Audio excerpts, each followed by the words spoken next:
l'invité de la matinale. KTO Radio. Je vous propose aujourd'hui de recueillir le témoignage inspirant de l'une des figures de la transition zéro déchet à destination des familles en la personne de Marie-Hélène Ravida. Bonjour Marie-Hélène. Bonjour. Vous êtes maman de 5 enfants, organisatrice d'ateliers et de témoignages sur la transition zéro déchet et auteure de plusieurs livres sur cette thématique comme C'est moins cher et c'est meilleur ou encore C'est pas neuf et c'est mieux aux éditions MAM. Alors première question Marie-Hélène Ravida, expliquez-nous d'abord ce que signifie une transition zéro déchet. Alors, c'est simple et en même temps, c'est très compliqué parce qu'une transition, ça demande de changer déjà et pour ce qui m'est arrivé, c'est un petit peu une prise de conscience, subite, due à des événements familiaux, mais qui m'a fait comprendre que je pouvais plus continuer de consommer comme ça et que pour consommer différemment, il fallait que j'achète différemment et que je n'utilise plus, des produits suremballés, surfabriqués, voilà. Donc la transition, c'est déjà regarder ce qu'on fait, ce qu'on consomme, pour pouvoir se mettre en route, tout doucement. Mais voilà, et c'est pas une transition violente, mais c'est une mise en route. D'accord, et l'aspect zéro déchet, ça veut dire que Le on au essaye de recycler un maximum et de consommer un maximum local? Alors tout à fait. Moi, en ce qui me concerne, la prise de conscience, du zéro déchet m'a amenée beaucoup plus loin que je croyais. Au départ, le zéro déchet était vraiment, par un conférencier qui est très connu, monsieur Pichon sur ce thème-là. J'ai pris conscience qu'en fait, tout ce qui était déchets autour de l'alimentaire surtout, étaient des choses inutiles, en fait. Tous ces suremballages, ces petits paquets de gâteaux un par un, et qu'en fait, c'était on se faisait entre guillemets «un petit peu avoir» parce qu'on achetait, du coup, on voulait acheter à manger, mais on achetait, des choses qui se mangent pas et qu'on mettait directement à la poubelle. Donc ça m'a interpellée, mon intelligence a été interpellée sur le manque de cohérence, en fait, entre ces déchets qui sont autour de l'alimentaire et ce qu'on veut vraiment acheter.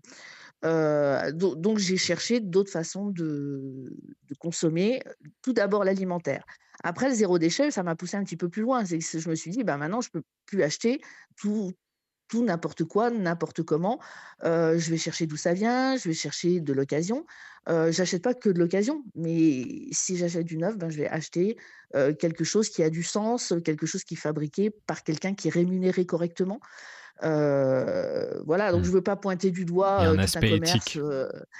il y a un aspect éthique et en fait, au départ, c'était un aspect, entre guillemets «politique» et Et puis après économique ça a peut-être? dérivé économique. Dans notre cas, c'était un aspect économique aussi, mais ça il y a plein de choses qui en sont découlues qui en sont découlées. C'est que je me suis intéressée à comment étaient fabriqués les aliments, comment voilà, donc le zéro déchet, c'est une chose qui m'a mis, en fait, la transition de zéro déchet m'a ouvert plein de portes hyper intéressantes et très valorisantes, très épanouissantes et j où ça m'a rejoint personnellement, c'est que ça m'a touchée dans ma foi. Je me suis dit: «Je peux plus, consommer». J'avais été très touchée par une phrase du pape François qui disait: «Mais beaucoup de gens se confessent de plein de choses, j'entends plein de confessions, mais personne se confesse de pécher contre la terre». Mmh. Et ça m'avait touchée parce que je me suis dit: «Bah, oui, en effet, c'est pas cohérent du tout» et d'autres gens qui sont hors l'Église, m'ouvrent des portes, auxquelles j'avais jamais pensé, en fait. J'avais jamais relié ça à la foi et Votre démarche rejoint pleinement la démarche, liée au principe d'écologie intégrale mise en avant par le pape François. Vous en parliez, très justement dans ses encycliques, notamment Laudato Si ou encore Laudato Deum. La parole du mmh. pape et plus largement celle, qu'on peut trouver dans l'Évangile vous a aidé dans cette transition, zéro déchet? Alors elle m'a pas aidée, enfin elle m'a aidée si, mais elle m'a Ou soutenue. Mais c'est accompagné, pas elle oui. qui me l'a voilà, elle m'a accompagnée, c'est vrai, parce que ça m'a donné envie de chercher ce que l'Église disait là-dessus, mais mais étonnamment, c'est des gens, hors l'Église qui m'ont ouvert cette porte de la foi, en fait. Parce que, ils m'ont alors c'est très intéressant parce que ça ouvre, des dialogues avec des personnes qui Oui, n'ont pas la même relation, mais c'est quand même eux qui m'ont attirée sur des choses très concrètes. Et comme j'étais très engagée en association familiale, je me suis dit: «Mais qu'est-ce qu'on propose de concret aux familles, quoi?»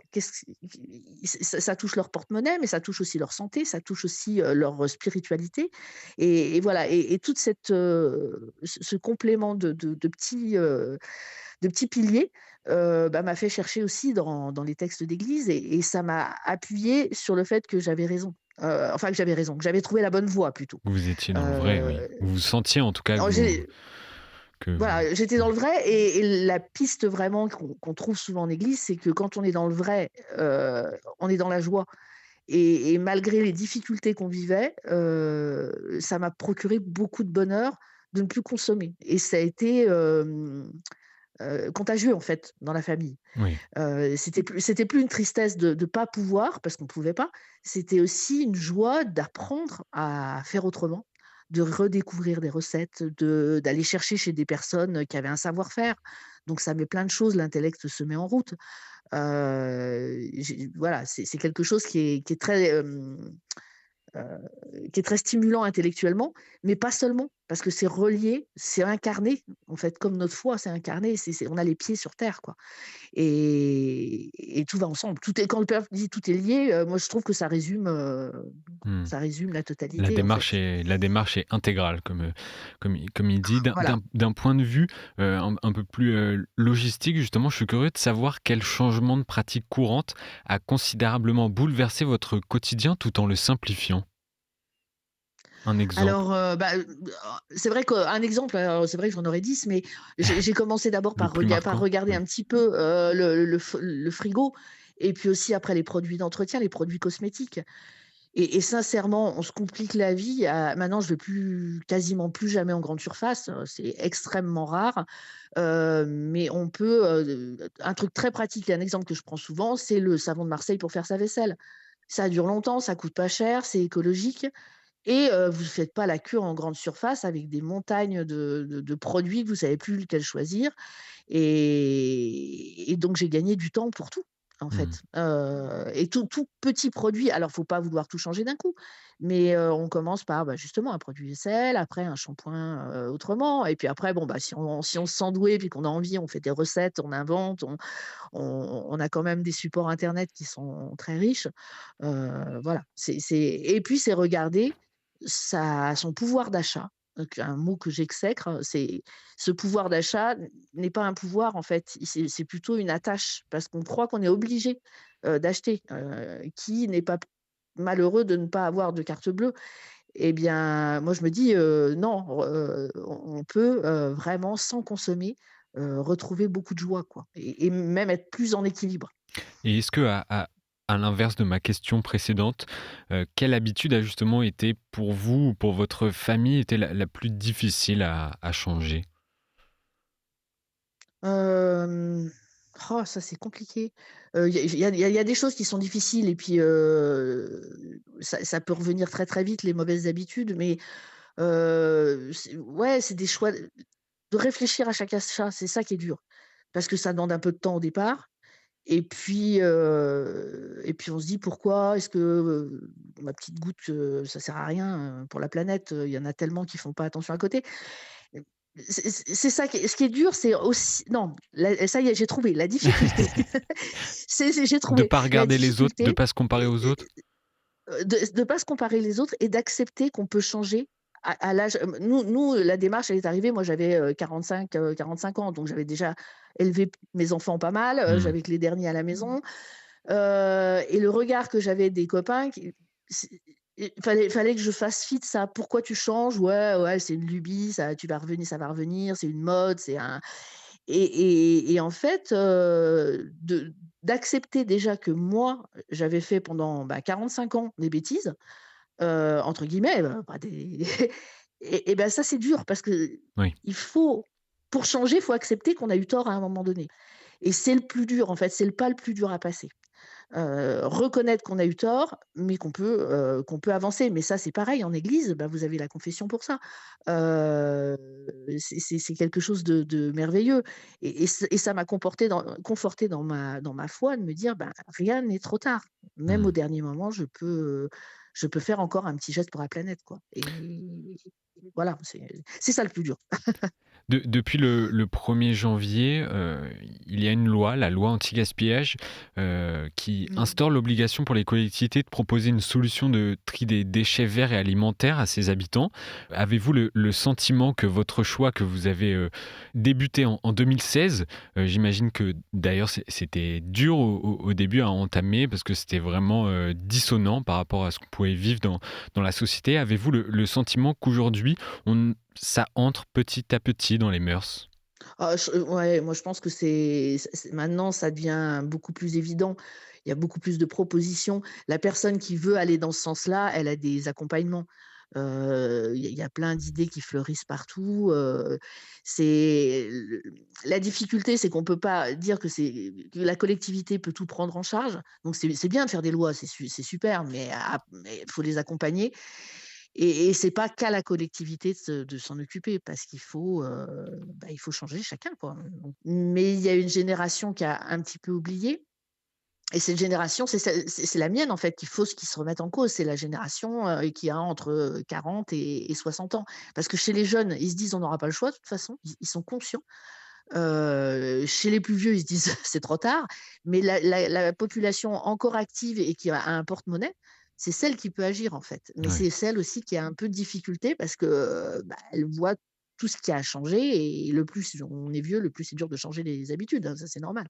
Dernière question, je voudrais vous faire réagir sur un point. Nous vivons aujourd'hui dans une société de consommation, de surconsommation même.